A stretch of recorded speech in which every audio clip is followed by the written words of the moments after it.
Estado Nacional. Proyecto que permitiría a la Caja perdonar deudas a patronos y trabajadores independientes se abre camino en el Congreso con aval del gobierno. Contribuye no solo a la reactivación económica, sino también a la formalidad. Pero aunque el proyecto se apruebe, será la Caja quien tome la decisión final. ¿De qué le sirve a la Caja tener todas esas cuentas por cobrar en una marqueta de hielo que nunca van a poder cobrar? Mientras tanto, la institución afina cambios en el reglamento de afiliaciones para quienes no son asalariados, pues las reglas actuales son una de las principales barreras para la formalización. Esto es Estado Nacional.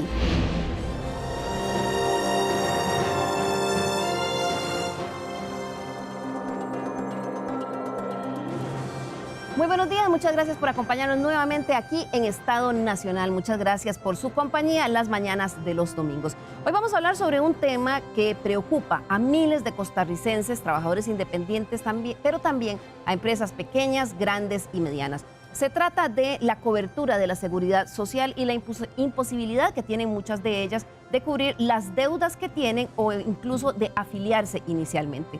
En este momento hay varias iniciativas, no solo en la Asamblea Legislativa, sino también en la Caja Costarricense del Seguro Social a nivel institucional, de manera que se puedan revisar las reglas y las formas para afiliarse, dado que existen una serie de barreras que ya se han materializado en la zozobra en la que viven muchos costarricenses. Un proyecto en particular vamos a conversar hoy. Se trata de un expediente que se está discutiendo en la Asamblea Legislativa y que esta semana tuvo también un impulso por parte del Poder Ejecutivo y que busca autorizar a la Caja para hacer unas condonaciones de deudas, algo así como un borrón y cuenta nueva. Para hablar del tema, permítame presentarle a nuestros invitados del día de hoy.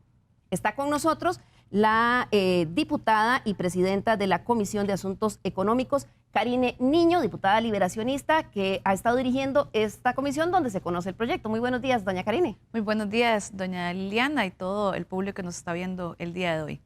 Gracias por acompañarnos. También está con nosotros la ministra de la Presidencia, Yanina Dinarte. Esta semana el Ejecutivo hizo un movimiento, desconvocó todos los proyectos que tenía y dejó solo dos, entre ellos este de las deudas con la Caja. Bienvenida, doña Yanina. Muchísimas gracias por la invitación, un saludo a la audiencia y realmente muy comprometidos por poder avanzar con esta iniciativa y así, por tanto, muy complacida de compartir con la diputada sobre un tema que creo que tenemos coincidencia que es de interés para el país.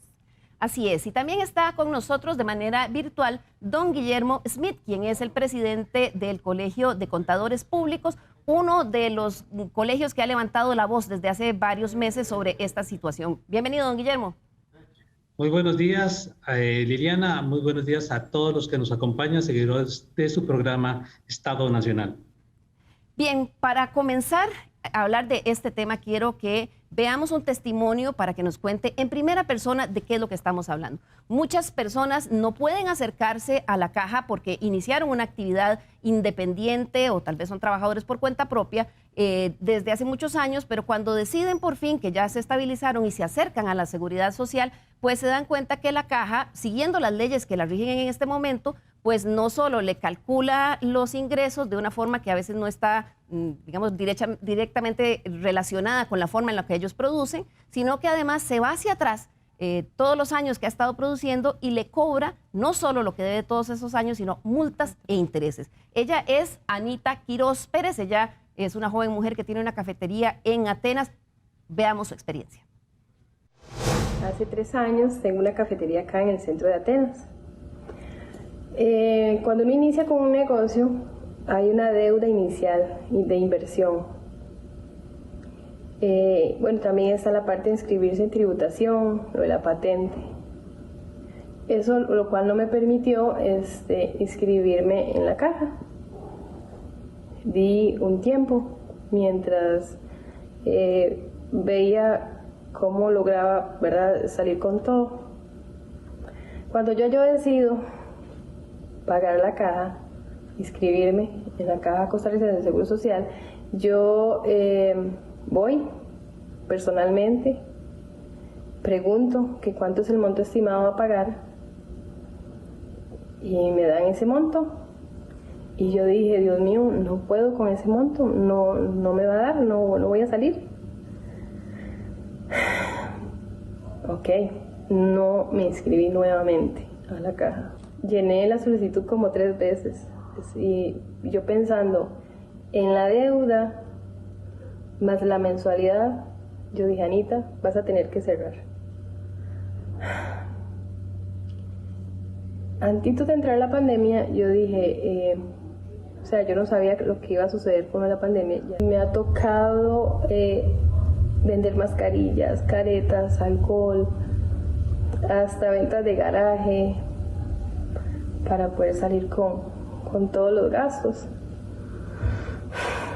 Hace 15 días me visitó una trabajadora de la Caja Costarricense de Seguro Social y yo entré en shock. Fue bastante duro, o sea, yo a ella casi que ni la pude atender. Yo lloraba, a mí me temblaban las manos, yo no podía llenar los papeles, porque yo dije, o sea, ahora sí, me tengo que ir, se acabó mi sueño, hasta aquí llegué. Y me dan un monto que más o menos tengo que pagar 7 millones y resto, o sea, una barbaridad. Y yo dije, no. Y no solo yo, o sea, así como yo, sé que hay muchos trabajadores independientes pasando esta misma situación. La afectación emocional de Anita Quiroz, quizás muchas personas que nos están viendo se pueden identificar con ella. Yo conversé con ella esta semana que pasó. Me comentó que ella trató 3 veces de inscribirse en el pasado. Ella abrió su negocio hace 3 años. Quiere decir que los 2 últimos la agarró la pandemia.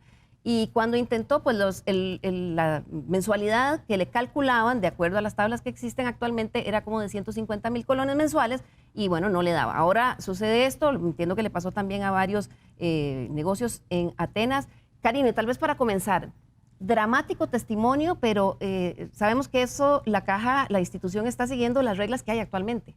Sí, justamente testimonios como este son los que nos inspiran a nosotros a seguir adelante indistintamente de las oposiciones que se puedan tener. Esta es la realidad que se vive hoy en Costa Rica y los estudios actuariales incluso no son claros de cómo es que calculan ese monto para los trabajadores independientes, porque en el caso de Ana Yancy es un tema de inscribirse como trabajadora independiente para poder seguir adelante con su negocio como madre, que es de 4 niños, madre soltera, para sacar adelante a su familia, algo que viven la mayoría de los costarricenses. Esa es la realidad que hay hoy en día. Doña Liliana, hay 1 millón de personas en la informalidad y muchos de ellos quisieran formalizarse, pero no pueden, porque el sistema los obliga a no formalizarse, a no ponerse al día, a que incluso las cuotas no son reales. Esto es una situación que están viviendo todos los costarricenses y pretender no avanzar con este proyecto es realmente no querer darles un empujón a la ciudadanía. Este es un proyecto realmente realista. Cuando a mí me llegó un video también de doña Ana Yancy, sin conocerla, a mí me sacó las lágrimas, porque ¿cuántos de nosotros no nos identificamos con casos como ella? ¿O cuántos de nosotros no conocemos una persona que está en esa situación? Además, doña Liliana, hay 1 millón de personas que no tienen acceso a la salud, no tienen acceso a un seguro, claro, ni siquiera tienen la posibilidad de poder tener una pensión. Y quedan en una posición de absoluta vulnerabilidad. Es más dramático aún. Yo hablando con Anita me comentaba que ella se dedica a colocar en su cafecito ahí cosas que hacen otras señoras del barrio, ¿verdad? Que son emprendedoras, entonces una hace tortas chilenas, otra hace empanaditas y ella las vende ahí. Cuando llega el personal de la Caja, de nuevo, siguiendo las reglas que hay, eso es, ellos están haciendo lo que la ley les exige que hagan. Pero entonces le preguntan, ¿y quién es su proveedor de esa materia prima? Entonces le dice, bueno, es que esas me las vende y esa persona está inscrita en la Caja. Entonces esa es una cadena complicada. Vamos a ver, para comenzar, de este proyecto del que vamos a conversar. Esta iniciativa se trata del expediente 21.522, que en los últimos días se ha movido en el Congreso. Esta fue una iniciativa que presentó el diputado social cristiano Pedro Muñoz en el 2019 y que ha contado con apoyo de varios sectores. Ya pasó comisión, ahora está ya para plenario, para primero y segundo debate. Veamos en qué consiste. El proyecto de ley presentado en mayo de 2019 por el diputado Pedro Muñoz avanzó en las últimas semanas, enrumbándose a votación en primer debate. El mismo busca autorizar a la Caja Costarricense de Seguro Social la condonación de deudas a la Seguridad Social, en diferentes formas para patronos como para trabajadores independientes. El proyecto plantea en su versión final la condonación total de multas, intereses y principal a todos los trabajadores independientes, a esos a los que yo me refería antes, a los jardineros, a los fontaneros, a las costureras, a los taxistas, a las contadoras, a las abogadas. Plantea la condonación del principal de pequeños, medianos y grandes contribuyentes en tema de IMAS, INA, FODESAF y otras contribuciones especiales, y también multas e intereses en general que adeudan los patronos. El proyecto cuenta con el aval de Casa Presidencial y los diputados de la Comisión de Económicos han estado trabajando en busca de un consenso con diversos ministerios y entidades. Esto permite poder dar un espacio para retomar la formalidad, la formalización de las empresas y poder tener un ordenamiento en materia de la caja. Da el espacio para poder apoyar así a los emprendimientos, a las empresas en un momento donde es tan necesario tener condiciones para el empleo y la empleabilidad. De hecho, en la última semana de sesiones extraordinarias, el gobierno desconvocó todos los proyectos que tenía en la corriente legislativa, dejando prioridad solo a dos: el de prohibición de exploración petrolífera y el de la amnistía de deudas con la Caja. El proyecto de amnistía y el proyecto que busca la prohibición de la exploración y la explotación petrolera. Tal y como lo señalamos la semana anterior, estos son dos proyectos prioritarios, no solo para el Poder Ejecutivo, sino para el país.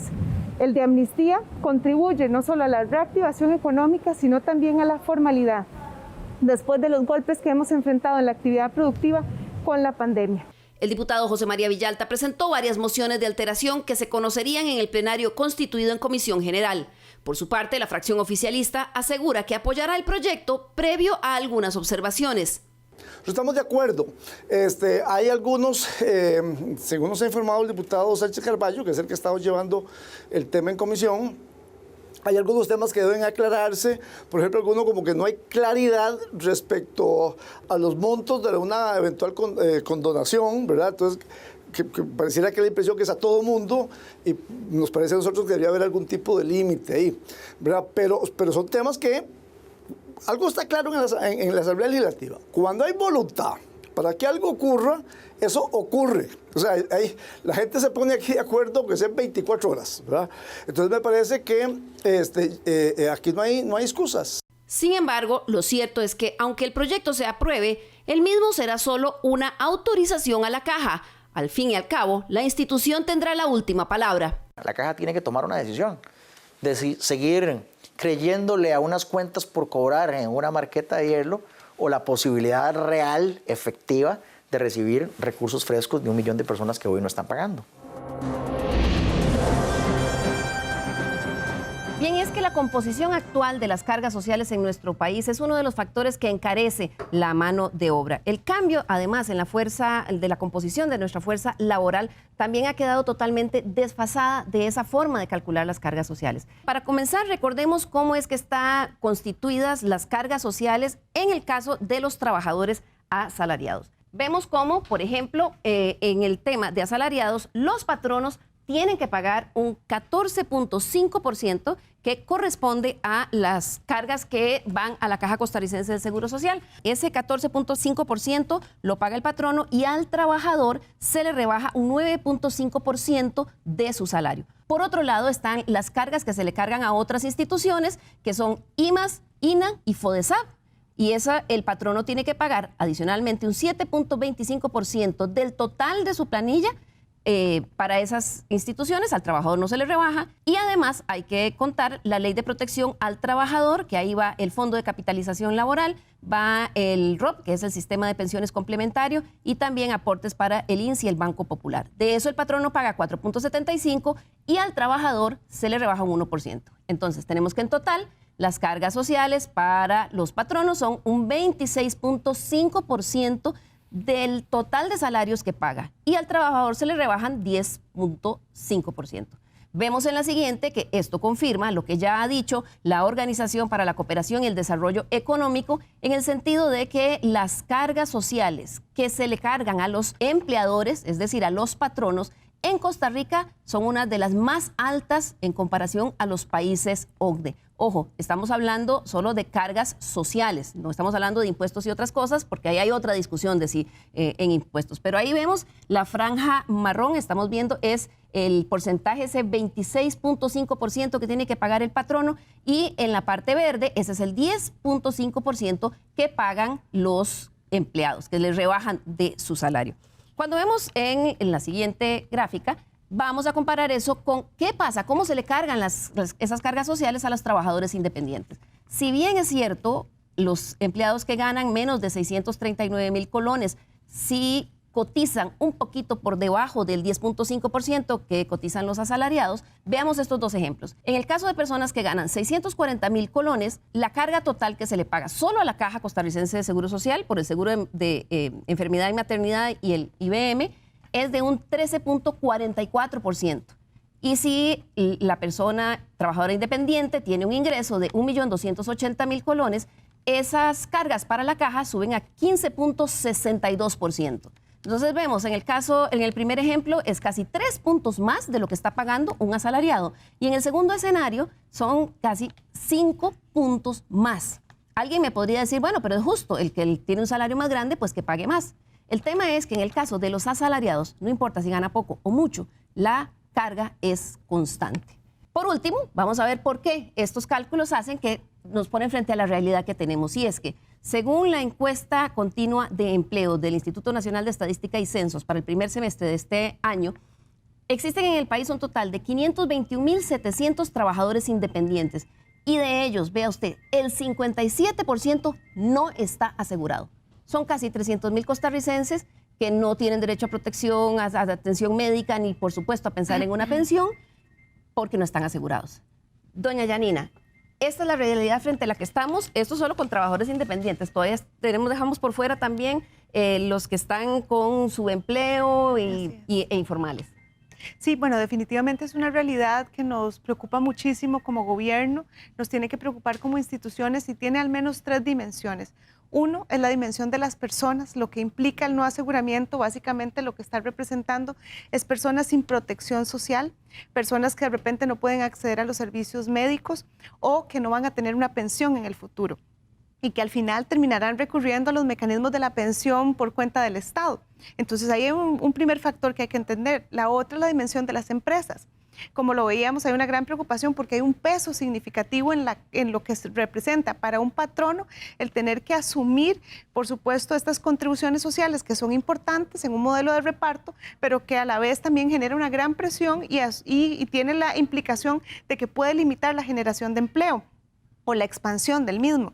Y la otra dimensión es la de la sostenibilidad de los seguros sociales, porque esto no lo podemos sacar de la ecuación. Al final, parte de lo que tenemos que pensar es cómo le damos garantía al modelo de reparto, al modelo de protección social para que siga brindando servicios.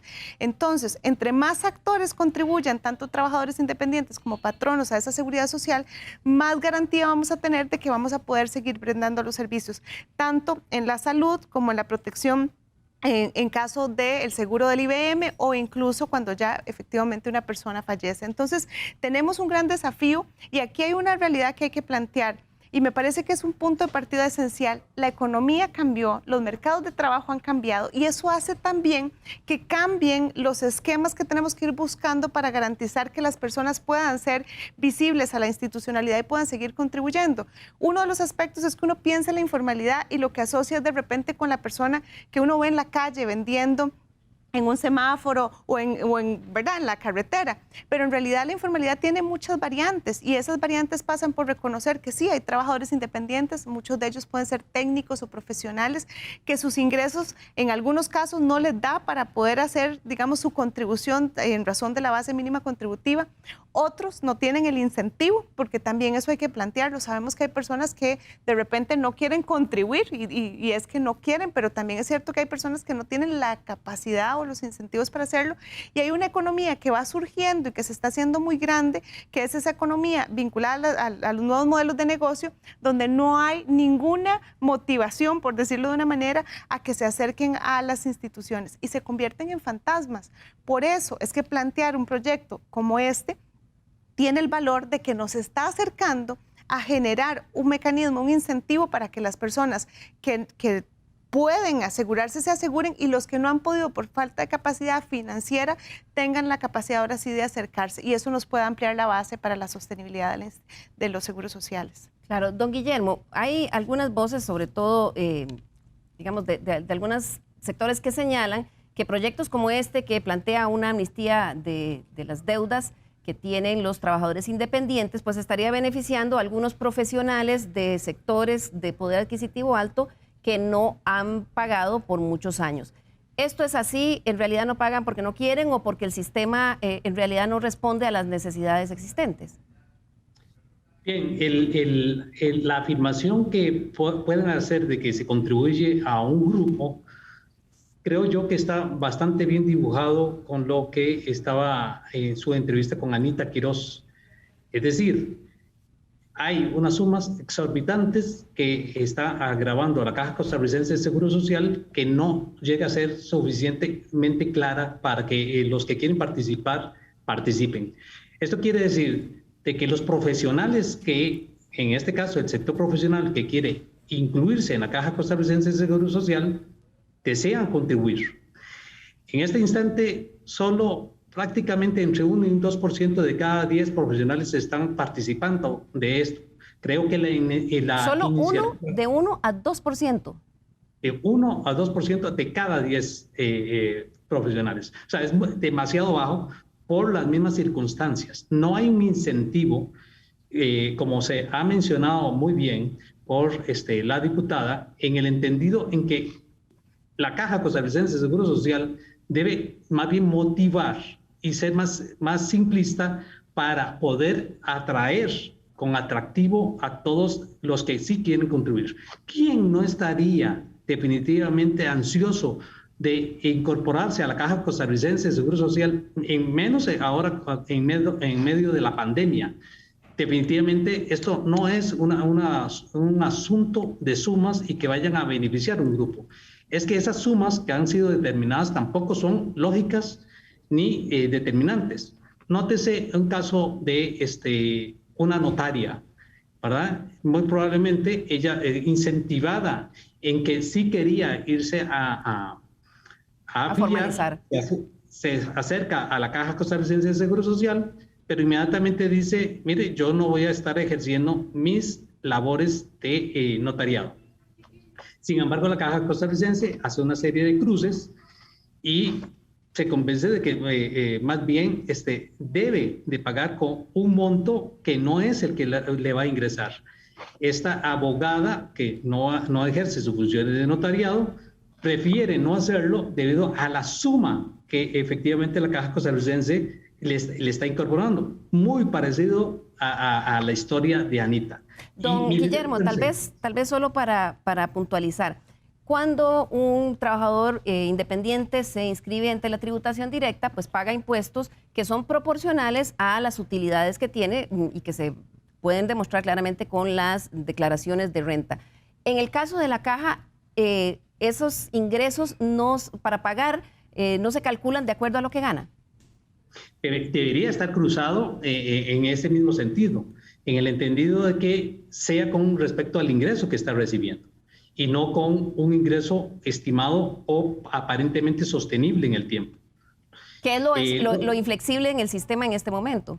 Es lo inflexible en este momento en el sistema. Y ese es el llamado que hemos hecho. Y adicionalmente, en este concepto, ¿qué es un trabajador independiente en la definición del reglamento de la Caja Costarricense de Seguro Social? Tema que debe ser resuelto también.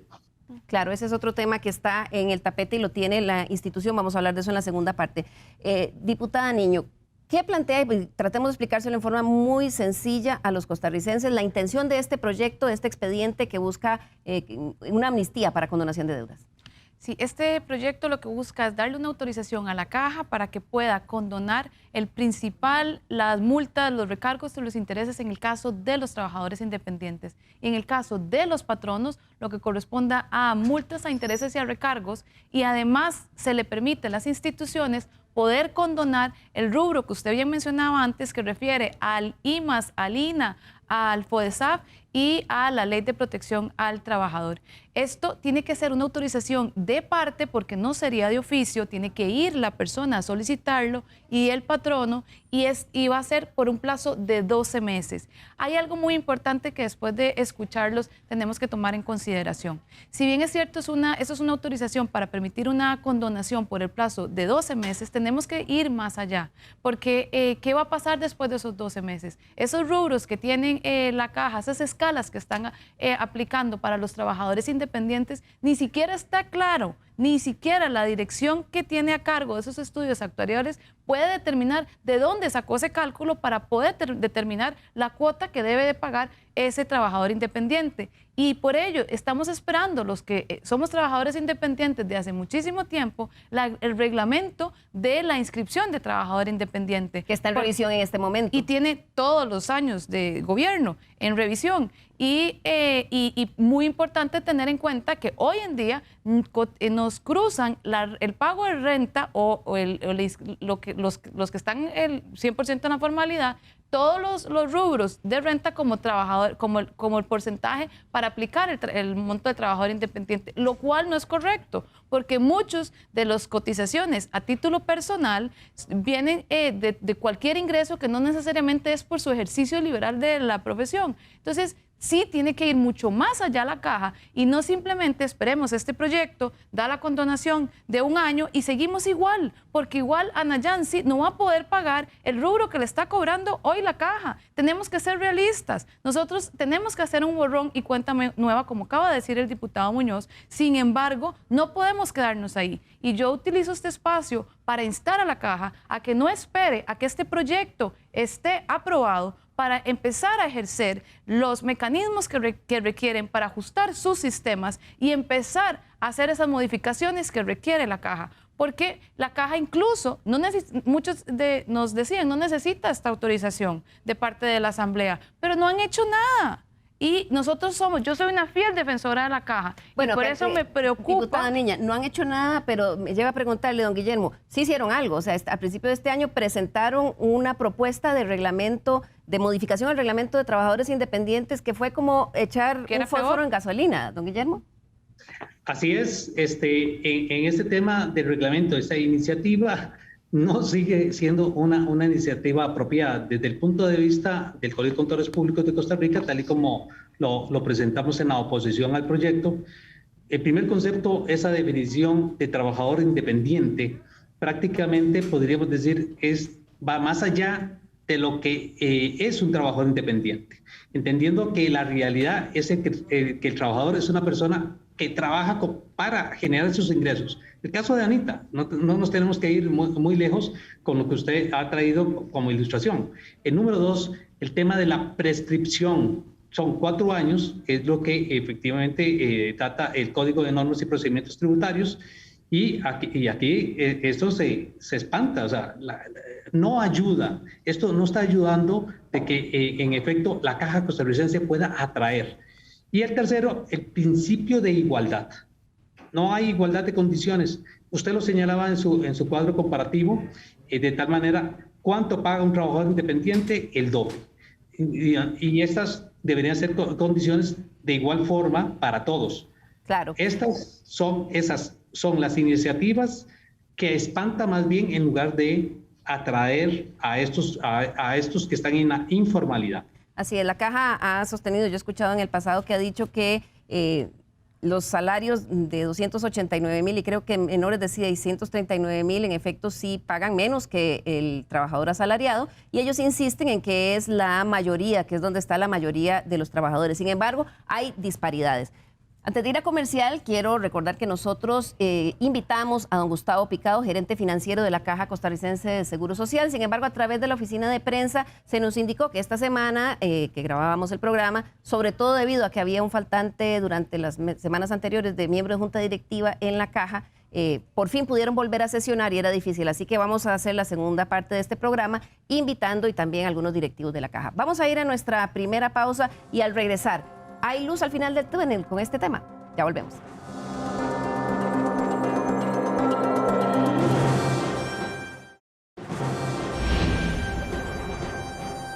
Le recordamos nuestro correo electrónico l.carranza@teletica.com. Escríbanos, nos interesan mucho sus sugerencias, críticas y observaciones.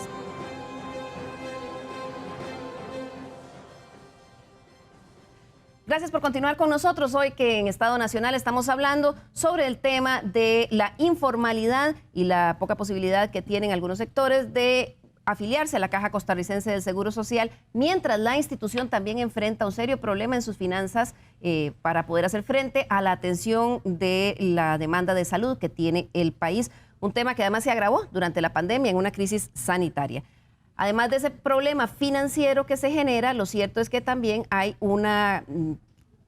estamos frente a un caso donde la redefinición de la fuerza laboral costarricense chocó contra una normativa que existía y que doña Yarina ya no es coherente. Es por esa razón que el gobierno, el Poder Ejecutivo está impulsando este proyecto. ¿Ustedes han hablado con la Junta Directiva de la Caja o por lo menos con los directivos que ustedes que representan al gobierno? Sí, definitivamente, como lo planteaba al principio, nosotros tenemos una gran preocupación con el tema de formalidad. Como sabemos, no solo se ha aprobado un reglamento en la Caja que también va dirigido a generar condiciones diferenciadas para la microempresa y la pequeña empresa. Eso todavía es desafiante porque nos falta mucho camino por andar. Creo que el reglamento de trabajador independiente precisamente nos va a ayudar a solventar algunos temas, pero ahora con esta iniciativa en particular hay un reconocimiento absoluto de que necesitamos concretar esta habilitación para que la Caja pueda hacer su propio trabajo de hacer ese reconocimiento de que necesitamos limpiar la cancha, por decirlo de una manera, para aquellos que definitivamente tienen una imposibilidad de hoy volver a la formalidad si se le da esta condonación de las deudas. Pero doña Yarina, lo cierto es que la Caja sí ha sido muy renuente a este tema. Recuerdo que hace un par de meses algunos medios de comunicación le consultaron al presidente ejecutivo, don Román Macaya, sobre el proyecto de ley del que nos está hablando la diputada Niño el día de hoy. Él dijo que no lo conocía, evidentemente no lo habían conocido en Junta Directiva y entiendo que hasta que no se conociera una última versión. Pero también ese intento que hubo a inicios de año de cambiar el reglamento de incorporación de trabajadores independientes que generó realmente un rechazo a nivel nacional porque parecía que había más bien empeorado las circunstancias. En este caso, aunque en la Asamblea Legislativa se apruebe este proyecto, no quiere decir que solo los costarricenses lo soliciten, la Caja se los va a dar. Lo que le están dando es simplemente una autorización. La Caja tiene la potestad final de decidir si sí o si no. Claro, pero por eso hemos venido trabajando con ellos. La iniciativa se presentó y lo que identificamos como Poder Ejecutivo era la necesidad de hacer un proceso para viabilizar no solo la aprobación del proyecto, sino también para trabajar con la Caja, para poder encaminarnos hacia una ruta cierta de cómo se puede dar la aplicación de esta iniciativa. Nosotros empezamos, si no me equivoco, desde el mes de enero, en una mesa de trabajo, donde la misma Junta Directiva designó a los técnicos que iban a participar en el proceso, donde participó, por supuesto, el diputado proponente, pero también donde se sumaron don Pedro, efectivamente, pero donde también participó don Román, donde han incluso participado directivos de la Caja, pero hemos estado con los técnicos tratando de perfilar que el texto sustitutivo que finalmente se conoce sea un texto que no vaya a contrariar, ¿verdad?, las expectativas institucionales. Por supuesto, esto no se agota acá, tiene que ahora hacerse una consulta en los próximos días a la Caja para que puedan hacer devolución sobre la última versión del texto de forma oficial, ¿verdad?, con acuerdo de junta directiva, y después vendrá la ruta de la implementación. Creo que aquí se vuelve vital lo que decía la diputada Niño con respecto a las adaptaciones de los sistemas que tienen que ir haciendo, pero lo que sí puedo decir yo es que yo interpreto que sí hay una voluntad de la Caja de dar un paso, porque hay una comprensión de lo que está pasando, del costo que representa institucionalmente el tener a tantas personas fuera de la formalidad. Y eso se complementa con los esfuerzos que están haciendo también con trabajador independiente, que me parece importante recalcarlo. La consulta pública permite tener devolución de las partes y eso es fundamental también para la retroalimentación que la misma caja tiene que hacer para poder finalmente emitir un reglamento. Y yo creo que las consultas fueron muy contundentes en temas que se podían mejorar y me parece que estamos en la ruta. Por supuesto, yo no puedo emitir criterio por la caja y su junta directiva, que además tiene participación de distintos sectores, pero creo que podemos estar a las puertas, efectivamente, con la aprobación del proyecto, de un cambio importante que nos permita mucho más aseguramiento y mucha más formalidad. Es cierto que hay un cambio de mentalidad porque si bien es cierto, los miles de millones de colones que la caja tiene estimados como deudas y que, como el diputado Muñoz decía, a veces parecieran deudas escritas en una maqueta, porque si alguien como Anita en este momento le dicen usted pague 7 millones, realmente no los tiene, no los va a poder pagar y no hay forma. Esta situación ha hecho que ya se dé un cambio. Estas fueron las declaraciones que dio el gerente financiero Gustavo Picado hace pocos días al periodista Armando González en el programa de Teletica Radio, Malas Compañías. Si nosotros no encontramos ese momento de perdón entre nosotros mismos y decir, bueno, ciertamente hubo trabajadores independientes que tuvieron que cotizar y no lo hicieron, o ciertamente tenían que reportar un ingreso más alto y no lo hicieron, pero si nos quedamos ahí no vamos a poder dar el paso hacia el futuro. Y el futuro es tratar de resolver esas situaciones que están ahí pendientes y empezar a ofrecer modalidades de aseguramiento o de afiliación que sean más pertinentes a la figura de trabajador independiente. El trabajo independiente tiene características especiales y, bueno, una es que es una población muy heterogénea, pero la otra, que es fundamental, es que sus ingresos no son necesariamente iguales todos los meses. Sería muy difícil decir que un trabajador independiente recibe todos los meses exactamente el mismo monto, a diferencia de nosotros los trabajadores asalariados, que tenemos montos relativamente similares en muchos casos. Esa variabilidad de los ingresos es por sí solo ya una característica y un reto de cómo la enfrenta la seguridad social. Nosotros creemos que hay que darle una nueva visión al trabajo independiente. Efectivamente entendemos que si un trabajo independiente tiene la información de que si viene a la caja le vamos a hacer probablemente un análisis de 10 años, pues no tendrá el incentivo. Y estamos tratando de encontrar esa solución para que la gente se formalice, que encuentre en la caja un socio para dar ese paso, porque al final, y tal vez a veces no lo decimos con tanta claridad, nuestro interés de asegurar no es por asegurar como un fin en sí mismo, sino más bien como un medio. Y sobre eso estamos diseñando modalidades o mecanismos o instrumentos que respondan a esa particularidad de los trabajadores independientes.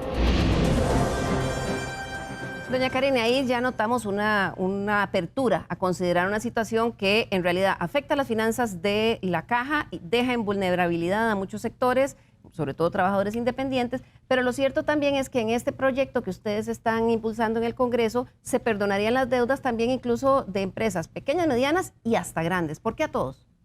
Sí tiene sus particularidades diferenciadas entre los patronos y los trabajadores independientes y se tasa a todos por igual. Hay una oportunidad de condonar en el caso de trabajadores independientes porque claramente, igual lo acaba de decir el gerente, no está claro qué es un trabajador independiente en cuanto a si los ingresos están calculados de una forma correcta o no están calculados de una manera correcta, en donde hoy tenemos del 100% de los trabajadores independientes que están registrados y que la caja contempla como activos e inactivos, ¿verdad? Inactivos porque tal vez tienen meses y años de no pagar, en estado de morosidad, en un promedio de 115,000 personas. Y en el caso de los patronos, del 100% de los patronos inscritos en inactivos y activos, pero con caso con montos de morosidad, porcentaje de morosidad, son alrededor de 15,000 patronos. Estamos hablando de 115,000 trabajadores independientes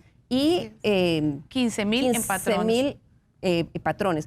Pero ahí no se está incluyendo algunos que pudieran decir, mira, ahora sí, y me voy a inscribir. No hay una proyección de cuántos pudieran ser esos que no están morosos ante la caja, pero que de pronto van a decir, ahora yo sí me voy a acercar. Alguien como Anita, por ejemplo, que no estaba ahí. Eso no hay una proyección. No hay una proyección, y los datos se sacan de los que nosotros tuvimos acceso de la encuesta nacional de hogares, en donde contemplamos el 100% de la informalidad que está hoy trabajando al margen de la ley, en virtud de que si me acerco a la caja puede pasar lo que le pasó a Anita, que casualmente llegaron después a donde ella, o bien te cobran retroactivamente hasta 10 años lo que no habías pagado. ¿Qué es lo que hace doña Nina? Que nadie se quiere acercar a la caja. Claro, pero precisamente ahí son las cifras que dabas al principio, las más de 200,000 personas que están fuera del aseguramiento. Ese es el universo potencial de atracción, porque lo decía ahora la diputada Niño, se habla de cerca de 1 millón de personas en informalidad, pero eso no quiere decir, vamos a ver, la informalidad se mide con algunas variables que pasan incluso por determinar si es una figura jurídica. Y nosotros tenemos muchos emprendedores y muchas microempresas que no son personas jurídicas. Entonces podría haber incluso ahí un descalzado en la información, porque puede ser que alguien que sí está en la caja finalmente aparezca como informal porque no es persona jurídica. Esa es una aclaración que me parece importante hacerla porque es muy técnica y cuesta diferenciarla generalmente en el debate. Pero esos que señalabas al principio, más de 200,000 personas sí están fuera del aseguramiento. Y ese es el universo donde potencialmente podríamos estar atrayendo gente que nunca ha podido asegurarse por distintas razones. Yo lo puedo decir que he trabajado con muchos emprendedores en distintos momentos y muchas mujeres empresarias incluso, de que pasan años con un emprendimiento que muchas veces es hasta de subsistencia. ¿Cómo va a ir a cubrir la base mínima contributiva? No tienen los recursos, sus ingresos mensuales no le dan para ir a la caja. Y entonces ahí es donde se empieza a abrir esa brecha gigantesca, donde nosotros no solamente necesitamos acercarlos, dándoles la posibilidad de que no se les haga esa revisión hacia atrás, sino que además tenemos que avanzar con ojalá la reglamentación de trabajador independiente, que es lo que les va a permitir, confiamos nosotros, hacer una diferenciación que sea realmente lo que además haga que entren y no salgan. Claro, porque eso es esencial, que se puedan mantener. Don Guillermo, ¿usted cree que de aprobarse este proyecto de ley, aunque de momento sería una expectativa, porque dependerá de la caja si lo acepta o no, sería un primer paso para que todo ese universo de esos 297,000 que veíamos que son trabajadores independientes no asegurados, se acerquen a la caja y empiecen a generar un flujo de recursos frescos para la institución? Les decía que desde nuestro punto de vista es un primer paso en buena orientación, de tal manera que esos trabajadores tendrían el incentivo para poder pensar de que primero ya no voy a pagar una factura de 10 años, dos, en efecto lo van a hacer de acuerdo con los flujos de caja negociados, y ese incentivo que se les da de que piensen en 12 meses para tomar la decisión, porque tienen que también hacer el equilibrio, es bastante apropiado. Es un buen esfuerzo, impulso a la Caja Costarricense del Seguro Social para que estimule el acercamiento y la sostenibilidad de que quienes efectivamente se afilien y queden definitivamente matriculados se mantengan, que es lo más importante, y adicionalmente atraer a otros. Claro, este proyecto, por lo menos esta primera iniciativa, repetimos, lo que plantea es la posibilidad de que los trabajadores independientes que estén morosos o que nunca se habían afiliado a la caja tengan una amnistía durante 12 meses para que después de que ellos lo soliciten a la caja les pudiera condonar a los trabajadores independientes toda la deuda anterior que existía y multas e intereses y puedan empezar de cero. Y en el caso de los patronos, a ellos se les podrían condonar los intereses y las multas de las contribuciones a la caja y las contribuciones que hagan a las otras instituciones, IMAS, INA, FODESAF y Banco Popular. ¿Hay algunas excepciones, doña Karine? No hay excepciones en cuanto a los montos o la diferenciación. La excepción se da entre si es patrono o si es trabajador independiente. Y además, si tiene un proceso administrativo que también puede ser sujeto de solicitar esta condonación, o si tiene un proceso judicial, que se acerque, lleguen a un acuerdo con la caja, paga los honorarios correspondientes, también tienen derecho a ser parte. La excepción que sí definitivamente va es que cualquier proceso que ya haya tenido condenatoria no le aplicaría. Tiene que seguir haciendo el pago que le corresponde y el arreglo que haya llegado con la caja. En el Congreso, quien ha estado planteando mociones de reiteración con algunas excepciones o posibilidad de cambiar el proyecto ha sido el del diputado José María Villalta. Sin embargo, doña Yanina, también conversando con los diputados de la fracción de oficialista del PAC, ellos nos decían que sí estaban de acuerdo, pero que iban a escuchar algunas sugerencias del diputado Enrique Sánchez en el sentido de algunas observaciones, límites, mencionó don Víctor Morales. ¿El gobierno está trabajando esto con la fracción oficialista? Sí, hemos identificado algunas observaciones, tanto las que ha planteado el diputado Villalta como observaciones que han surgido de varios diputados. Por ejemplo, han habido discusiones con respecto a los casos donde tengamos un caso de una empresa que esté cuestionada, si existen algunos filtros que se puedan plantear. Yo creo que son temas razonables que dentro de la discusión legislativa se pueden dar. Creo que no hay ningún ánimo de entorpecer el proceso. Percibo que hay una voluntad bastante extendida de que podamos concretar la iniciativa. Eso nos da mucha confianza. Por eso el Poder Ejecutivo la priorizó esta semana, con toda la confianza que ojalá al inicio de la semana hubiéramos podido sacar de la discusión las reiteraciones y avanzar muy rápidamente. Pero bueno, ahora lo que procede es básicamente identificar si viene alguna devolución de la consulta que se haga a la caja, de algún tema que tenga que subsanarse. Yo creo que ha habido una discusión con respecto al plazo de la implementación por un tema de adaptación de sistemas, pero en todo caso lo que corresponde es hacer todo el esfuerzo para que a la mayor velocidad posible, en ordinarias ya, se dé la priorización de la votación del proyecto. Yo creo que en eso mi llamado también es a las fracciones legislativas para que en ordinaria lo pongamos en los primeros lugares una vez que se proceda con las consultas, porque si hubiese algo que subsanar, hay mecanismos procedimentales para hacerlos, con voluntad se puede hacer muy rápido en el mismo plenario y yo no vería que frente a un tema esencial no pudiéramos subsanarlo. Pero creo que en todo caso las condiciones están para que podamos avanzar con la mayor celeridad. Doña Karine, ¿cómo hacer para que no sea una falsa expectativa? Porque pudiera ser que una vez que el Congreso lo apruebe, los costarricenses dicen, uy, este es mi momento que había estado esperando, yo sí voy a seguir pagando la caja, nada más que no me cobren los 7, 8 años que están para atrás, pero cuando lo soliciten a la caja, podría pasar que la caja tenga sus formas de decirle que no a muchos de ellos. ¿Eso puede pasar? Bueno, igualmente la caja debe reglamentar este proyecto de ley y como lo he dicho en otras oportunidades, lo perfecto es enemigo de lo bueno. Y si la caja condona a una persona, acoge esta iniciativa, debe de aplicar al resto de la población costarricense. Y esto lo quiero dejar claro porque si fuera por un tema que suena bonito, que suena popular, entonces sí, apliquemos o votemos una de las mociones del diputado Villalta cuando le mete el ruido con respecto a dejar por fuera algunas de las empresas que han estado cuestionadas. Esto, por supuesto, por el momento en el que estamos, suena muy llamativo y una forma de levantar la voz, pero realmente si vivimos en un Estado social de derecho, cuando estamos en una etapa de investigación, eso no nos hace culpables. Entonces, las mociones que presenta el diputado en ese sentido que acaba de mencionar la ministra, habla de investigados y un investigado no es condenado.